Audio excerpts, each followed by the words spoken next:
Mga kababayan, handa na ba kayong sumama sa isang nakakakilabot na paglalakbay sa isang lumang ospital sa Antipolo, kung saan ang bawat sulok ay may kwentong nakakapangilabot? Sa gabing puno ng misteryo, tatlong magkakaibigan ang magtutungo sa isang lugar na ang nakaraan ay hindi basta-basta nalilimutan. Makakasama natin sina Alexa, Marco at Tricia sa isang gabi ng kapahamakan, kung saan ang mga anino ay hindi lang basta anino at ang mga bulong ay may dalang mensahe mula sa kabila. Huwag palampasin ang mga pangyayaring magpapabilis ng tibok ng inyong puso dito lang sa Creepy Pinoy Stories. Habang unti-unting lumulubog ang araw, ang tatlong magkakaibigan na sina Alexa, Marco at Tricia ay nagtungo sa isang liblib na lugar sa Antipolo.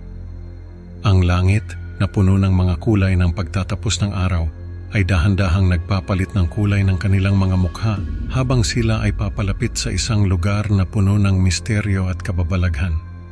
Ang lumang ospital na kanilang patutunguhan ay tila isang malaking aninino na naghihintay sa kanila. Ang mga bintanang parang matang nakatitig at ang mga pader na nababalot ng lumot at basag na pintura ay nagbibigay ng kakaibang pakiramdam na parang may nag-aabang na panganib.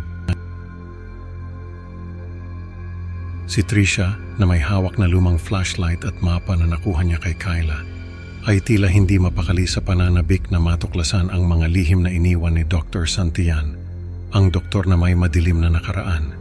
Samantalang sina Alexa at Marco, kahit may kaba at hindi sigurado sa kanilang ginagawa, ay nagpasyang sumama pa rin kay Tricia. Ang kanilang mga hakbang papasok sa ospital ay mabigat at puno ng pag-aatubili. Hindi alam kung ano ang kanilang kakaharaping kapalaran. Anong misteryo kaya ang kanilang matutuklasan sa loob ng lumang ospital na ito? At paano nila haharapin ang mga nakatagong panganib na naghihintay sa kanila? Sa pagtuloy ng gabi, ang kapaligiran ay naging mas madilim at misteryoso. Ang buwan ay nagtatago sa likod ng mga ulap at ang paligid ng ospital ay napuno ng mga anino at tunog na nagmumula sa mga tuyong dahon na dinadapuan ng kanilang mga yapak. Si Tricia, naabala sa pagtingin sa mga lumang gamit na nakakalat, ay biglang natapilok sa isang lumang stethoscope. Ang pagkadapa niya ay tila naging hudyat para siya ay tuluyang pumasok sa loob ng ospital na parang may tumatawag sa kanya mula sa loob. Samantala sina Alexa at Marco ay nag-uusap sa labas, ang kanilang mga boses ay bumubulong sa malamig na simoy ng hangin. Ang hangin ay tila may dalang mga bulong mula sa nakaraan na nagbibigay ng hindi maipaliwanag na kilabot sa kanilang balat. Sa huli, nanaig ang tapang ni Alexa at nagpasya siyang sundan si Tricia sa loob ng ospital. Ngunit sa halip na ang kaibigan, siya ay sinalubong ng malamlam na mga mata ni Dr. Santillan at ng mas nakakatakot na anyo ni aswang na lumabas mula sa lumang morgue.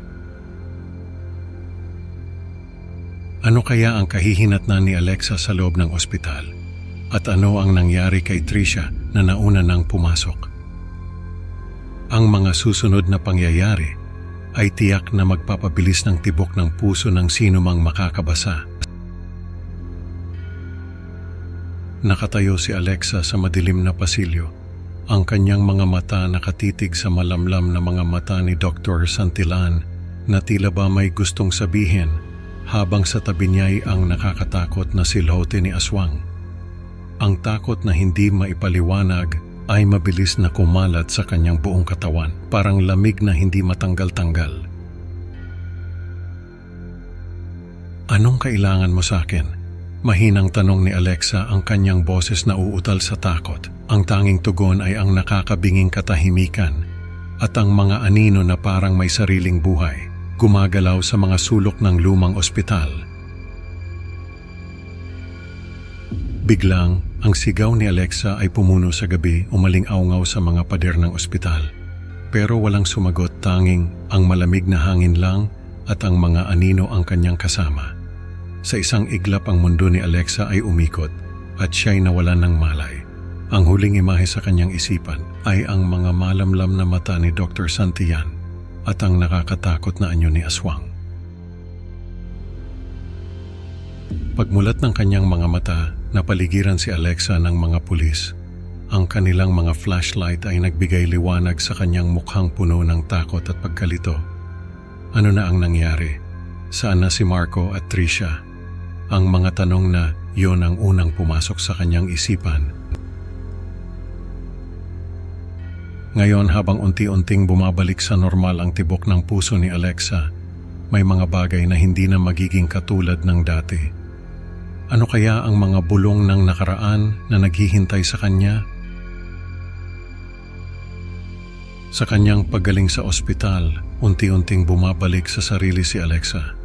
Pero ang mga imahe ni Tricia at Dr. Santillan hindi maalis-alis sa kanyang isipan. Gabi-gabi, sa kanyang mga panaginip at kahit sa mga sulok ng kanyang silid, may mga espiritong tila may gustong ipahiwatig sa kanya. Isang gabi nagising si Alexa sa isang malakas na bulong. Pagtingin niya sa kanyang lamesa, may lumang larawan ni Dr. Santillan na wala doon kanina. Ang mga palatandaan na ito parang may hinihila sa kanyang bumalik sa ospital. Ano kaya ang nais ipakita sa kanya ng mga espiritong ito?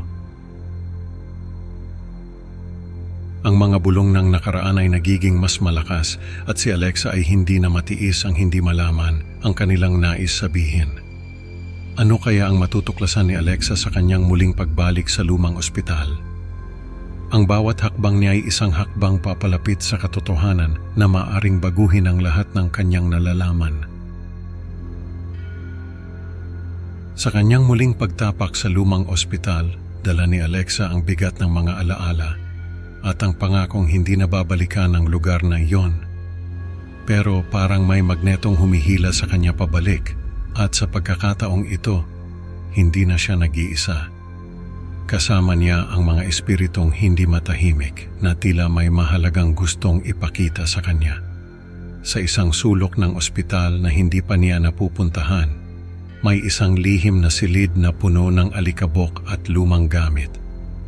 Dito niya natagpuan ang mga larawan at personal na gamit ni Dr. Santillan. Sa bawat hawak niya sa mga gamit na yon, para bang nadarama niya ang bawat emosyon at pagnanasa ng doktor na hindi nabigyan ng katuparan. Ang mga gamit na ito na tila may sariling kwento ay nagbigay linaw sa mga bagay na matagal nang nakatago sa dilim. Dito niya naunawaan na hindi lang siya ang may pagnanais na magpaalam at maghanap ng kapayapaan. Maging ang kaluluwa ni Dr. Santillan ay naghahanap din ng katahimikan. Sa tulong ng mga espiritu, nagkaroon si Alexa ng pagkakataong magbigay respeto at mag-alay ng dasal para sa kanyang mga kaibigan na ngayon ay nasa kabilang buhay na. Sa gitna ng katahimikan, bumulong siya ng paalam. Isang paalam na puno ng pagmamahal at pag-asa para sa eternal na kapayapaan ng mga kaibigang iniwan. Ang karanasan ni Alexa sa ospital ay nag-iwan ng marka na hindi basta-basta mabubura. Ano kaya ang magiging buhay niya pagkatapos ng lahat ng nangyari? Sa kanyang paglayo sa ospital, bitbitan ni Alexa ang mga aral at alaala ng nakakatakot na karanasan. Parang may bagong lente ang kanyang mga mata. Nakakakita na siya ng mga bagay na dati-rati hindi niya napapansin.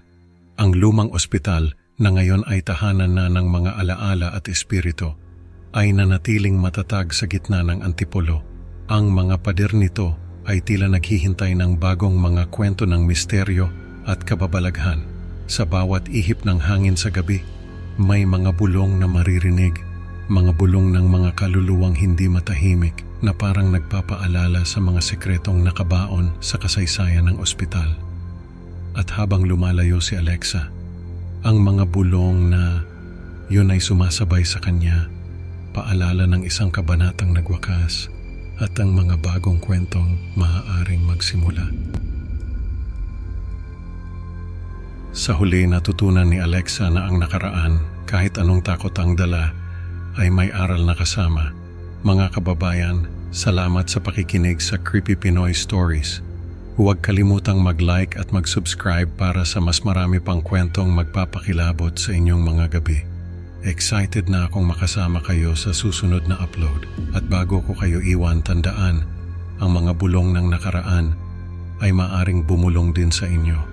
Mag-ingat sa bawat sulok ng inyong kwarto. Baka may lihim din itong tinatago. Hanggang sa muli, mga ka-creepy.